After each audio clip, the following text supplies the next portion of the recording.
Horas e 14 minutos. Ainda nessa linha, tem só uma coluna interessante do Jamil Chad falando sobre esses embates e tudo mais.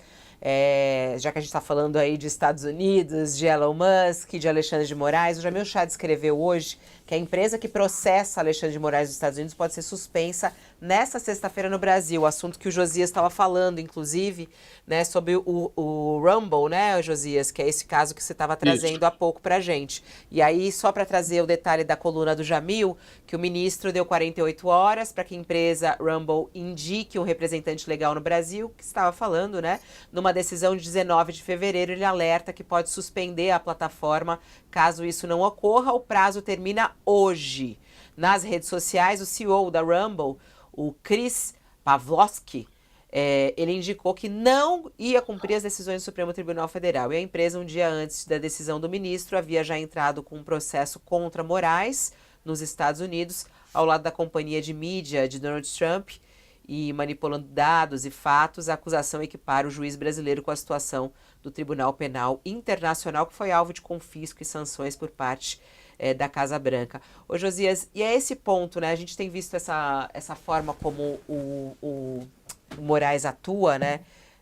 Quer dizer, se não cumpre as leis brasileiras, não tem que estar mesmo, né? O que você acha? Quer dizer, se não for cumprir as regras, tem que ser derrubado, tem que ser suspenso também? Você concorda? Isso é básico, né? Isso é básico, né, Fabíola? Se tem uma empresa operando no Brasil, ela tem que se submeter à legislação brasileira, né? O Alexandre de Moraes acabou personificando um embate direto com as plataformas digitais. E está acontecendo agora algo inusitado. Essa plataforma de vídeos, a Rumble, está processando o Alexandre de Moraes lá nos Estados Unidos, junto com um grupo de comunicação do próprio Donald Trump. Então, estão processando na Flórida, e aqui o ministro está fustigando a empresa, ameaçando tirar do ar se não indicar um representante no Brasil, e está sendo processado nos Estados Unidos. Um processo meio sem pé nem cabeça, porque a empresa não pode rever, o judiciário americano não pode rever decisões da Suprema Corte brasileira. Então, não faria. Eles acusam o Alexandre de Moraes de censura, né? E argumentam que ele desrespeita a Constituição americana. Ora, não vão querer aplicar a Constituição americana no Brasil. Aqui vale a Constituição brasileira. Então, podem estar objetivando alguma retaliação interna nos Estados Unidos. Mas vejo pouca chance de prosperar esta ação lá na Flórida. Agora, isso vai morrer no nosso bolso, Fabíola, porque está sendo articulada, está sendo mobilizada a Advocacia Geral da União para defender o Alexandre de Moraes nos Estados Unidos. Ou seja, o contribuinte brasileiro vai entrar nessa guerra e vai entrar com o bolso, porque a advocacia, uma das atribuições da Advocacia Geral da União é defender autoridades brasileiras em ações judiciais que digam respeito à sua atuação, como o ministro do Supremo. Já houve a atuação da Advocacia Geral da União para defender o presidente da Câmara, no processo de impeachment, até numa participação que eu achei duvidosa, mas a Advocacia da União foi mobilizada para defender a Dilma Rousseff no processo de impeachment. Então, a advocacia tem essa atribuição, tem esse papel. Entende-se que é parte da atribuição da AGU.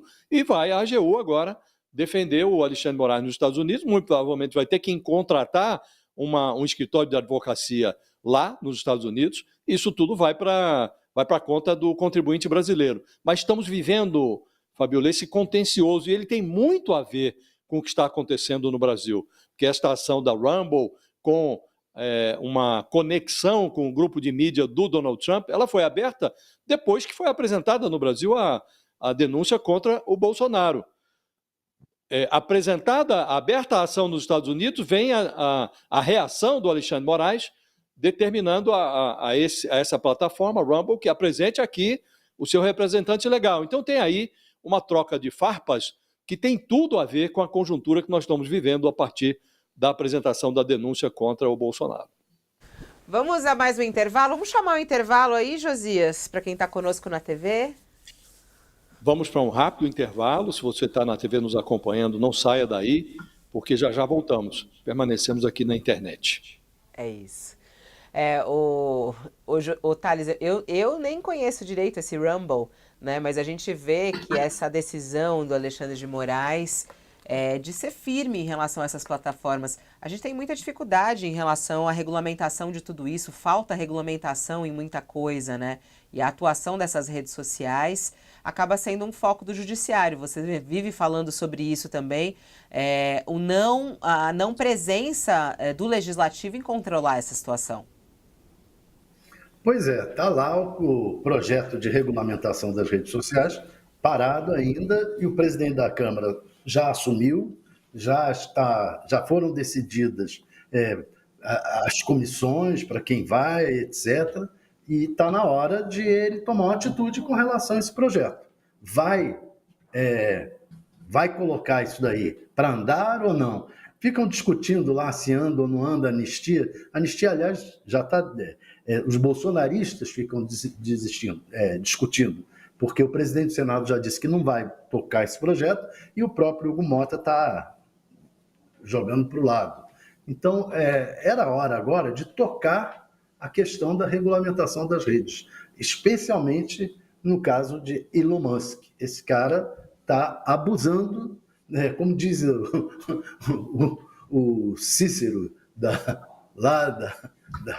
de Roma antiga, até quando o Elon Musk vai abusar da nossa paciência.